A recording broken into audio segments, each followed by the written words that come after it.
ദൈവം നമ്മളെ അനുഗ്രഹിക്കുന്നത് നമ്മളുടെ വിശ്വസ്തതയ്ക്കാണ്. അവർ ഫിഡലിറ്റി എന്ന് പറയും. God blesses us for our fidelity.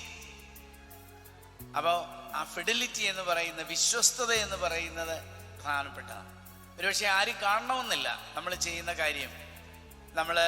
നമ്മുടെ വീട്ടിലെ നമുക്ക് വേണ്ടിയുള്ള ഒരു മുറിയിലോ അല്ലെങ്കിൽ ആ മേശയുടെ മൂലയിലോ ഇരുന്ന് നമ്മളത് പഠിക്കുകയോ ചെയ്യുന്ന അവസരത്തിൽ നമ്മളുടെ വിശ്വസ്തത, നമ്മൾ ഈ പുസ്തകത്തോടും ഈ പുസ്തകത്തിൽ പറഞ്ഞിരിക്കുന്ന കാര്യങ്ങളോടും വിഷയങ്ങളോടും ഒക്കെ നമ്മൾ കാണിക്കുന്നതായ ആ ഒരു ശ്രദ്ധ, അതിന് ദൈവം നമ്മളെ അനുഗ്രഹിക്കും.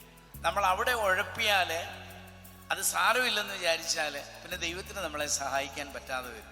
അപ്പം അതുകൊണ്ട് please think that you get blessed only to the extent you are faithful. നമ്മൾ വിശ്വസ്തരായിരിക്കുന്നതിൻ്റെ അത്രയും മാത്രമേ ദൈവത്തിന് നമ്മളെ സഹായിക്കാൻ സാധിക്കത്തുള്ളൂ എന്നുള്ളത്. ഞാൻ പാതി ദൈവം പാതി എന്ന് നമ്മൾ പറയുന്നില്ലേ, നാം പാതി ദൈവം പാതി എന്ന് പറയുന്നത് ഈ ഒരു അർത്ഥത്തിലാണ്. We should be faithful. അത് കുട്ടികളെ പഠനവുമായി ബന്ധപ്പെടുത്തി അതാണെങ്കിൽ മാതാപിതാക്കൾ അവരുടെ ഉത്തരവാദിത്വത്തിലുള്ള വിശ്വസ്തതയായിരിക്കണം.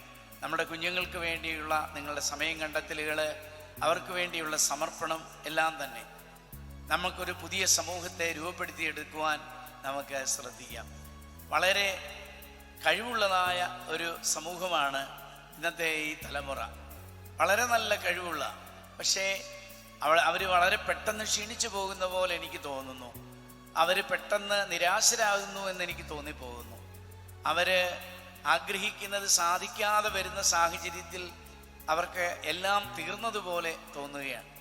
അപ്പോൾ അങ്ങനെയുള്ളതായ ഒരു രീതിയിൽ നിന്ന് മാറി ജീവിതത്തിൽ വിജയവും പരാജയവും അത് ഇങ്ങനെ സമ്മിശ്രമായിട്ടാണ് എന്ന് നാം ഓർക്കണം.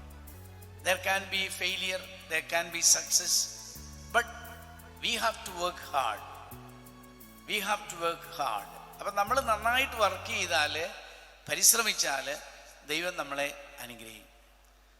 അപ്പം അതിനായിട്ട് മക്കളെ ഞാൻ പ്രത്യേകം ആഹ്വാനം ചെയ്യുക.